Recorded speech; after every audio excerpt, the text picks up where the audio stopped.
রাধে রাধে, নমস্কার। আর একটি নতুন ভিডিওতে আপনাদের সকলকে স্বাগত জানাই। কেমন আছেন সবাই? আশা করি সবাই ভালো আছেন, সুস্থ আছেন।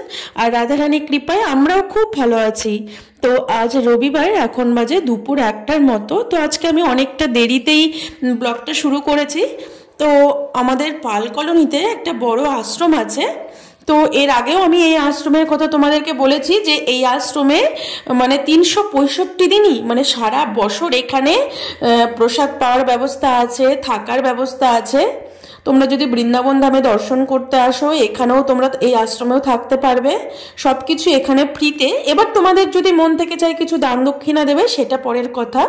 তো সেই আশ্রমে আজকে মানে ঝাড়া ভান্ডারা মানে বৈষ্ণব সেবা। তো এই দামোদর মাস হলো, মানে এই দামোদর মাসে শেষ হয়ে গেল। তো সেই দামোদর মাসের জন্য এই বৈষ্ণব সেবা দেওয়া হচ্ছে।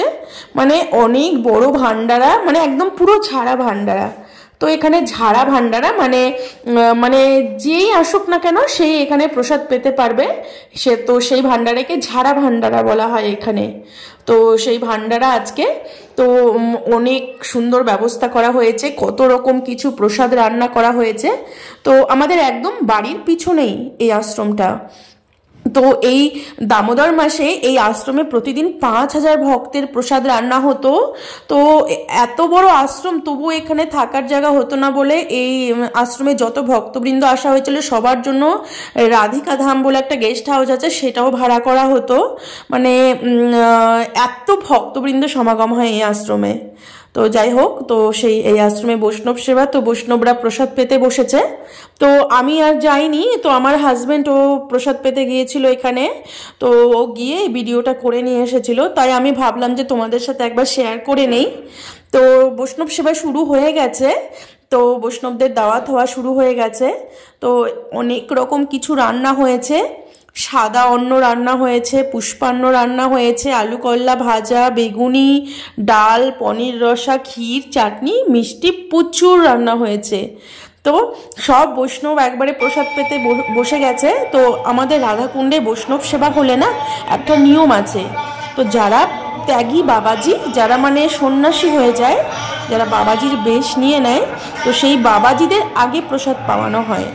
তো বাবাজিদের প্রসাদ পাওয়ানো হয়ে গেলে, বাবাজিরা প্রসাদ পেয়ে উঠে গেলে তারপরে যারা গৃহস্থ বৈষ্ণব আছেন তারা প্রসাদ পেতে বসেন।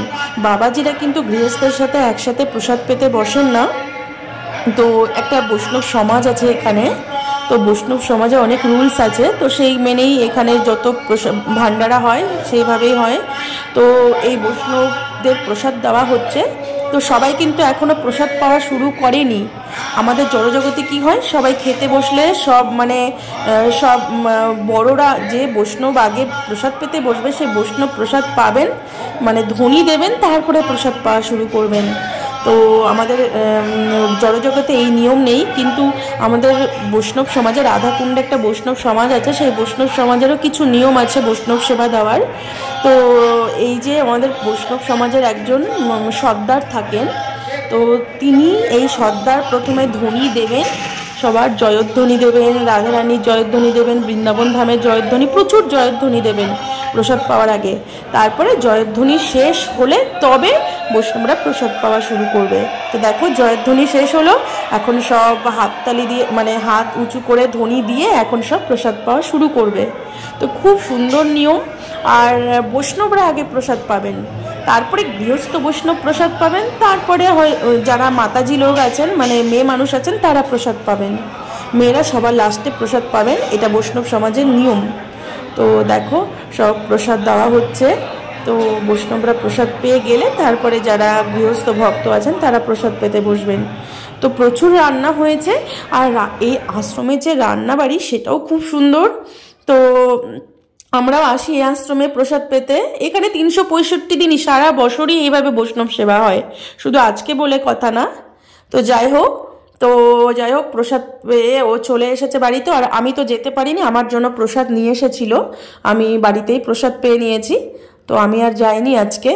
তো আর এদিকে এখন বাজে সন্ধে 6:30 মতো। তো আমি এখন রেডি হচ্ছি। আর আমার ছেলেকেও এখন রেডি করে দিয়েছি। দেখো আমরা এখন যাচ্ছি, আমাদের একটা দাদার আজকে বিয়ে আছে। তো যে দাদাটা আমাদের বাড়ির ঠাকুর আমার গোপীনাথকে অঙ্গরাগ করে দিল, তোমাদেরকে ভিডিওতে দেখিয়েছি ওই দাদা যে অঙ্গরাগ করে দিচ্ছিল, তো সেই দাদার আজকে বিয়ে। তো তিনি নিমন্ত্রণ করে গেলেন যে আজকে তোমরা আমার ঘরে প্রসাদ পাবেন। ওই দাদার আবার নিজের বাড়ি নেই, আমাদের রাধাকুণ্ডে উনি গোড়া কলোনি বলে একটা কলোনি আছে, সেখানে উনি ভাড়া থাকেন। তো ওনার বাড়িতেই এখন ওনার ঘরেই যাচ্ছি। তো আমাদের রাধাকুণ্ডে যখন বৈষ্ণবদের বিবাহ হয় তখন কিন্তু মানে এত ধুমধাম করে বিবাহ এখানে বৈষ্ণব সমাজে হয় না। আমাদের বাংলাতে যেভাবে ধুমধাম করে বিয়ে হয় বাঙালিদের, রাধাকুণ্ডে কিন্তু বাঙালিরা সেইভাবে ধুমধাম করে বিয়ে করে না, কারণ এটা বৈষ্ণব সমাজ না, এখানে যতটা সংক্ষেপে বিয়ে সেরে নেওয়া যায়। তো সেই দাদার আজকে বিয়ে তেমন ধুমধাম করে বিয়ে না, মানে ঘরেই উনি ঠাকুরের সামনে মালা বদল করে নেবেন আর মানে বৈষ্ণবদের একটু প্রসাদ পাওয়াবেন, বাস। তো এইভাবেই বৈষ্ণবরা এখানে বিবাহ সেরে নেন। তো দেখো এটা হচ্ছে বৈষ্ণব সমাজ রাধাকুণ্ড। বাংলায় হলে একরকম কথা, কিন্তু ধামে এত ধুমধাম করে কিন্তু বাঙালিরা এখানে বিয়ে করে না, খুব সংক্ষেপে বাঙালিদের বিয়ে হয়। প্রথম রেজিস্ট্রি করে তারপরে ঠাকুরের সামনেই গিরিধারীর সামনেই মালা বদল করে বিয়ে হয়। তো সেই দাদা আমাদের নিমন্ত্রণ করে গেছেন, এই জন্য আমরা এই দাদার ঘরে এসেছি আজকে। তো দেখো এই দাদার এটা ঘর, এই রুমটা দাদা ভাড়া নিয়ে থাকেন। তো এই দাদাই আমার গোপীনাথের অঙ্গরাগ করে দিয়েছিলেন। তো আমার 2-3 বার অঙ্গরাগ হলো আমার গোপীনাথের, তো এই দাদাই 3-3 বার অঙ্গরাগ করে দিয়েছিলেন। তো আমাদের পরিচিত, আগে আমাদের পাল কলোনিতে এই দাদা আমাদের বাড়ির পাশে ভাড়া থাকতেন।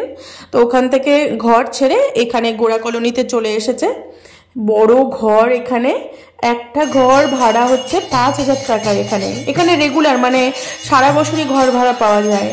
আমাদের গোড়া কলোনিতে সবথেকে বড় বাড়ি, মানে 4তলা বাড়ি হবে, সেই 4তলা পুরো বাড়িটাই এখানে ভাড়া দেওয়া হয়। তো এই বাড়িটাতেই দাদা ঘর ভাড়া একটা রুম ভাড়া নিয়েছেন। রুমটাও দেখতে পাচ্ছ, এই একটা রুম, বিশাল বড় রুম, আর হল আছে, মানে বারান্দা আছে, বারান্দাতেও কাজ সেরে নেওয়া যাবে, মানে কোনো অসুবিধা হবে না। আর ঘর কি রুম কি এত বড় রুম, কতজন আমরা রুমের ভিতরে আছি দেখতেই পাচ্ছ। ছোট রুম হলে এত লোকের জায়গা হতো না। এখানে আবার কীর্তন হচ্ছে, তো এখন সন্ধ্যা আরতি হচ্ছে। একজন প্রভুজি এসেছেন, উনি সন্ধ্যা আরতি করছেন। এই হচ্ছে দাদার ঠাকুর, মানে রাধারানী, গোপীনাথ আর গোপাল আছেন, গিরিধারী আছেন। তো আমরা এই রুমের ভিতরেই বসে বসে কীর্তন শুনছি। আর এখানে নতুন বৌদিও বসে আছেন। দুপুরে বিয়ে হয়ে গেছে, কিন্তু মানে এখানে ব্রাহ্মণ পণ্ডিত দেখে দুপুরেই মন্দিরে গিয়ে বিয়ে করে নিয়েছে, করে এখন ঘরে হচ্ছে মালা বদল হবে সন্ধ্যাবেলা, আর বৈষ্ণবদের প্রসাদ পাওয়ানো হবে। তো যারা বাবাজি ত্যাগী সন্ন্যাসী তারা তো আর বিয়েতে প্রসাদ পেতে আসেন না, যারা গৃহস্থ বৈষ্ণব আছে মানে দাদার পরিচিত যারা আছেন তারাই প্রসাদ পেতে আসবেন।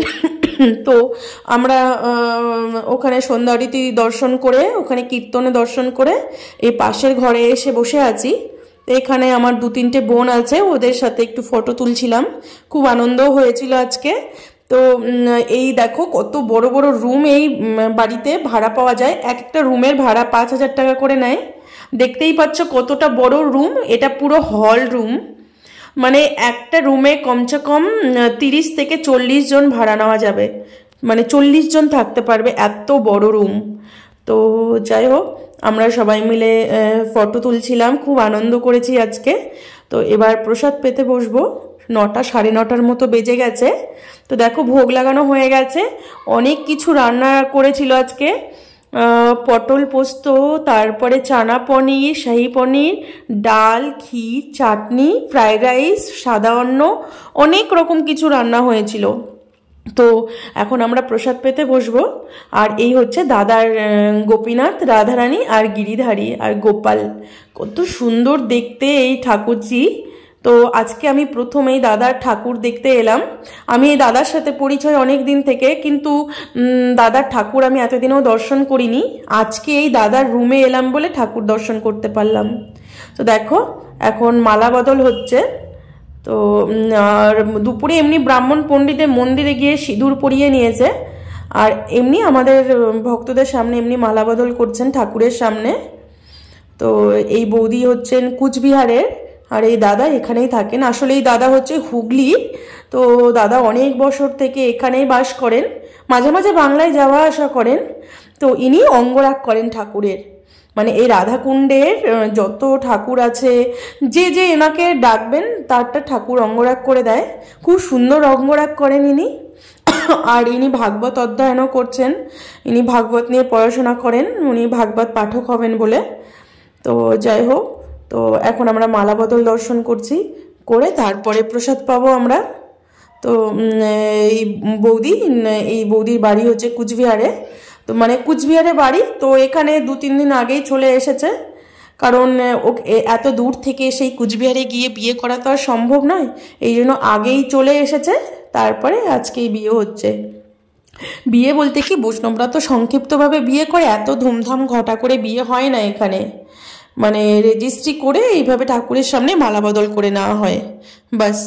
কারণ এই মানে এই বৃন্দাবন ধামে সবাই তো ধরো বাংলা থেকে এসেছে, আর এই বৃন্দাবন ধামে সবাই আত্মীয় স্বজন ছেড়েই এখানে আসে। তো বিয়ে হতে গেলে, ধুমধাম করে অনুষ্ঠান বিয়ে করতে গেলে তো আত্মীয় স্বজনের দরকার পড়ে, নিজের লোকেদের দরকার পড়ে। তো এখানে তো সবাই নিজের আত্মীয় স্বজন বন্ধু বান্ধব সব ছেড়েই ধামে আসে। তো এখানে আত্মীয় স্বজন বন্ধু বান্ধব নিজের লোকেরা থাকে না বলে এত ধুমধাম করে এখানকার বৈষ্ণবরা বিয়ে করেন না, এটা খুব সংক্ষিপ্তভাবে এখানে বিয়ে হয়। তো যাই হোক, তো এখন আমরা প্রসাদ পেতে বসেছি। তো এবার যা দেখতে পাচ্ছ এই কয়জনই আমরা আছি, সবাই মানে দাদার পরিচিত যারা ছিল।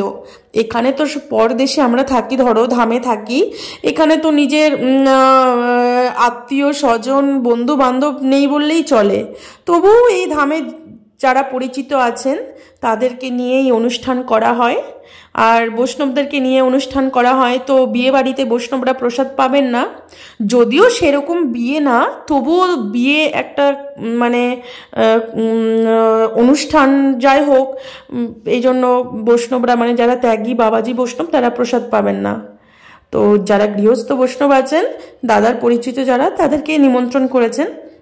তো আমরা এখানে প্রসাদ পাচ্ছি, আমাদের প্রসাদ পাওয়া হয়ে গেছে। তো আমার হাজব্যান্ড, তারপরে আর একটা কাকু আছে, ওনারা সবাই পরে বসেছেন, কারণ ওনারা দেওয়া থোয়া করছিলেন। তো যাই হোক, প্রসাদ পাওয়া হয়ে গেছে, অনেক কিছু প্রসাদ পেয়েছি আজকে, অনেক রান্না হয়েছিল। তো যাই হোক, আমরা এখন নিচে চলে এলাম, এখন আমরা বাড়ি যাব। অনেক প্রসাদ বেঁচেও গেছে, প্রচুর রান্না হয়েছিল। তো এখন রাত্রি 10টা বাজে, দেখতেই পাচ্ছ রাস্তায় একটা লোক নেই, ফাঁকা, আর এখানে ঠান্ডা পড়ে গেছে, ভীষণ কুয়াশা পড়ে গেছে। তো আমরা এখন বাড়ি যাব। তো আজকের ভিডিওটা আমি এখানেই শেষ করছি, আবার দেখা হবে পরের ভিডিওতে। ভিডিওটি যদি তোমাদের ভালো লেগে থাকে তাহলে প্লিজ আমার চ্যানেলটি সাবস্ক্রাইব করে আমার পাশে থেকো। রাধে রাধে।